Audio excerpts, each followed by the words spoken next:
week we're going to talk about our favorite Hotline Bling mashup videos. Mm-hmm. And so strap in. It's going to be a 2-hour program. Hi everybody and welcome to a new episode of the Book Report presented by the Millions. My name is Janet. And my name is Mike. It's November, Michael.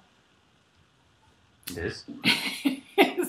I recently saw an ad on television. The spokeswoman was like, when the weather is getting colder and the air feels crisp, I know that fall has arrived. And I was like, yeah. The leaves seem to be falling from the trees, changing colors. Fall has arrived. What else can you tell us, Legolas? Are there any enemies coming? But seriously, it's November. Best of the year lists are just around the corner.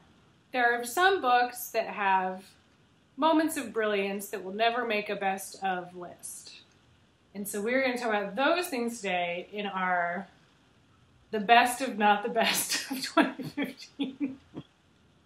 This is actually a book that I did overall enjoy. It's a book called I'm Sorry to Think I've Raised a Timid Son by Kent Russell, who's a very, very good essayist. It's one of the only essay collections I've read that has like a kind of narrative thread between it, which is basically about Kent's relationship with his father.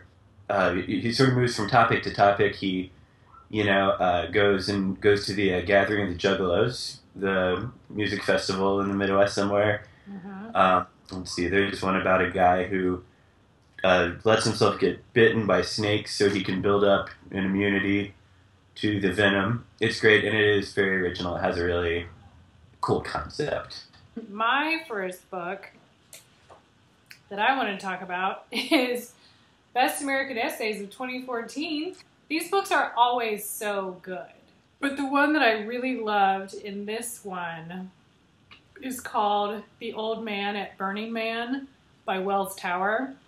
Oh, yeah, he's great. In which Wells Tower goes to Burning Man with his father.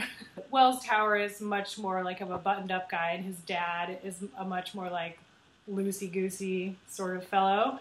And so he's kind of simultaneously embarrassed by him, but also knows that he's the best person to go to Burning Man with. And this is one of the first things I read this year that made me laugh out loud, literally. He writes, when I mentioned to friends that I was going to Burning Man with my 69-year-old father, good idea were the words out of no one's mouth. For my other book, it's Unfaithful Music Disappearing Ink by Elvis Costello. I'm a huge Elvis Costello fan. I love his music. But you never listen to Elvis Costello's songs and think, this guy seems really nice. Like, he seems like someone I just hang out with. And this book totally did not disappoint. It's just basically filled with anecdotes where he's kind of like thinks of himself as the smartest guy in the room, and he knows that about himself. He'll just recount an encounter with somebody else and be like, and so I said this because I'm a bit of a jerk, And the last book I want to talk about, I actually don't have in my possession. I left it at my office. Not on Fire but Burning by Greg Hrbek. It takes place in an alternate America in which there was a major terrorist attack analogous to 9/11. It's actually called 8/11. And it has resulted in this paranoid state where Muslims are kept in internment camps. There's an elderly man who adopts a 12-year-old Muslim boy from one of the camps. And so he comes to live in this, cul-de-sac. That starts a spiral of Islamophobia and violence. It is the feel-sad book of the year.